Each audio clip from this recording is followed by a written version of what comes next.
What are the qualities that one would expect to find in genuine revelation from God? If the Creator is perfect and has knowledge of all things, then surely his true revelation must be free of error. Anything less than this can only lead to one conclusion: we are dealing with the imperfect words of man and not the divine.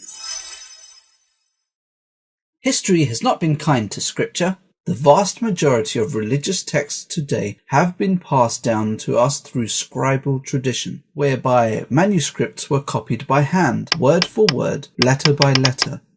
Naturally, this method of preservation is prone to human error.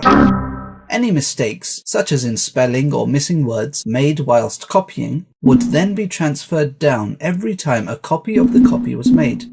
Extend this process over hundreds or thousands of years, and you can imagine how much a text can change over such a long span of time, as accidental and intentional changes gradually creep in. This is why, for example, we find that there are a multitude of different versions of the Bible in existence today. It's not possible to compare the modern text to the earliest copies, because they were written on fragile and perishable materials, such as papyrus. Therefore, scholars of the Bible have the difficult task of sifting through thousands of later copies, all of which differ.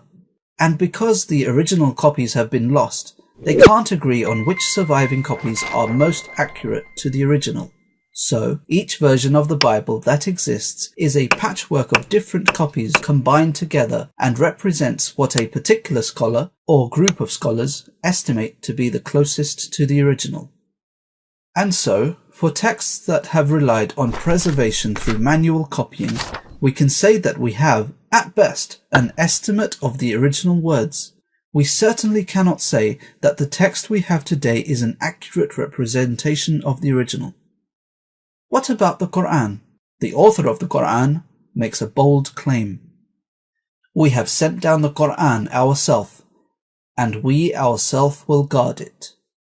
God blessed his final revelation, the Quran, with something that was not bestowed on any of the prior scriptures. He promised to protect and preserve it from any corruption. Unlike other scriptures, the primary means of preserving the Quran has and always will be through memorization. And we have certainly made the Quran easy for remembrance. So is there any who will remember? Prophet Muhammad was tasked by God with memorizing, transmitting, and explaining the verses of the Quran to the Muslims as they were revealed to him. In turn, these Muslims who had learnt the Quran directly from Prophet Muhammad himself passed on what they had memorized to neighboring tribes and nations. This legacy of mass memorization has continued throughout history. This oral tradition spanning nearly 1500 years has seen the Quran being passed down from teacher to student in an unbroken chain going all the way back to Prophet Muhammad himself. Today it is estimated there are many millions of Muslims of all cultures and various ages who have memorized the entire Quran from cover to cover in its original Arabic form.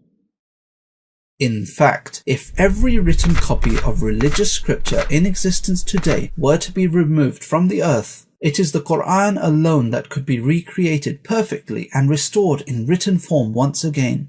This, thanks to its mass memorization. The oral tradition of the Quran is a phenomenon unique to Islam. If millions of people who have memorized the Quran can trace their oral memorization down centuries of teachers and scholars, all the way back to the Prophet himself, who could doubt the authenticity of this oral tradition? The amount of varying oral transmissions, along with the amount of people who have learnt the Quran, and the fact there are no discrepancies in what they have memorized, is no historical coincidence. The conclusion can only be that the Quran memorized today is the same as it was taught over 1400 years ago. There is no other rational explanation for this unique oral phenomenon.